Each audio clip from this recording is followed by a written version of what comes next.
Today we're going to learn how to draw Lewis structures, and Lewis structures are designed to help us be able to describe the structure of the arrangement of atoms within a molecule. So in order to do that, we have a couple of rules to follow, and I'm going to go through a couple examples where I'll show you these rules illustrated and kind of help you with your practice.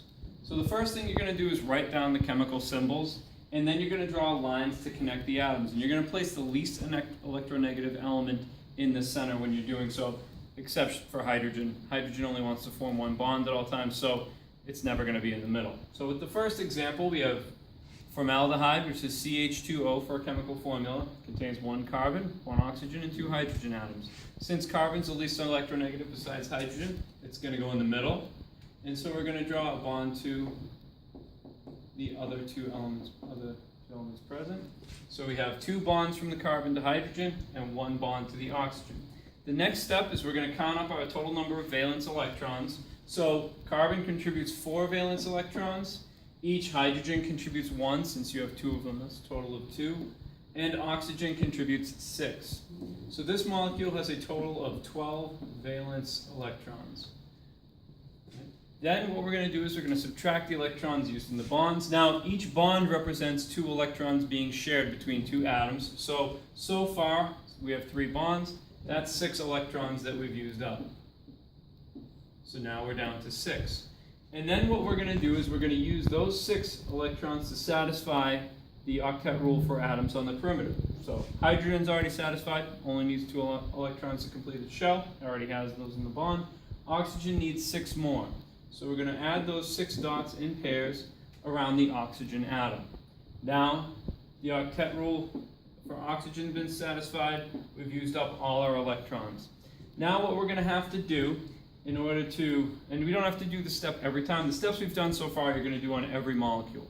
But in this case, carbon doesn't have a satisfied octet rule. It's in the middle.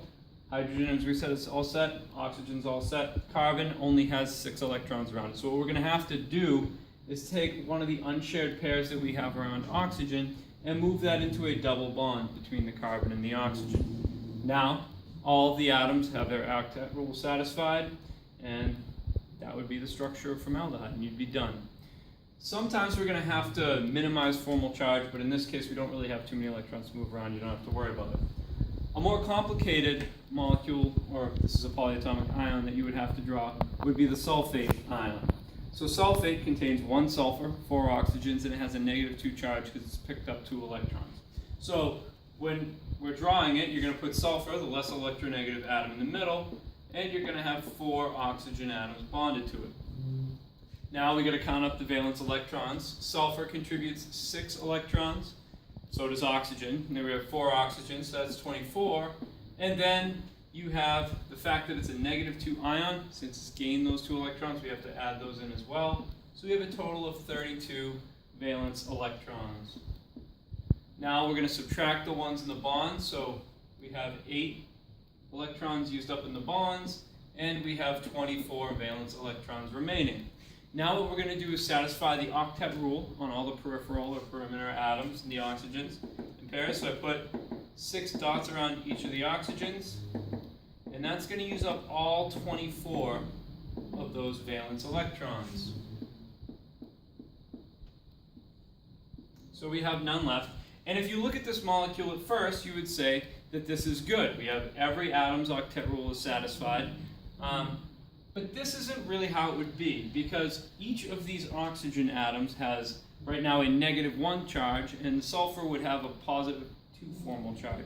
So when you have positives and negatives right next to each other, typically that attraction is going to balance out, and some of the electrons will shift to mitigate that charge. So in order to determine the formal charge on an atom, what you're going to do is you're going to take the group number and subtract from it 1/2 of the bonded electrons, because the electrons in a bond are being shared, so we consider it half of the atoms, and then in addition the unshared electrons on it.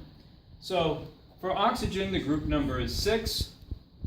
Each of the oxygens are the same, so since the group number is 6, we have 1/2 of 2 electrons being shared, so that's 1, and then we have the 6 unshared electrons around it.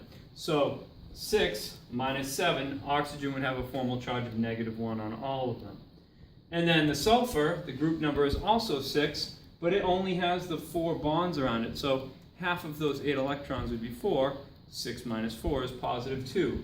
So right now, that's what this would look like. You have a positive 2 sulfur and 4 negative 1 oxygen. So what's going to actually happen is sulfur, and this can happen because it's in the 3rd period on the periodic table, and it has the D subshell. It can undergo hybridization. It will end up forming 2 double bonds. So even though it breaks the octet rule, now we have minimized the formal charge, so that only 2 of the oxygens have that negative 1 formal charge.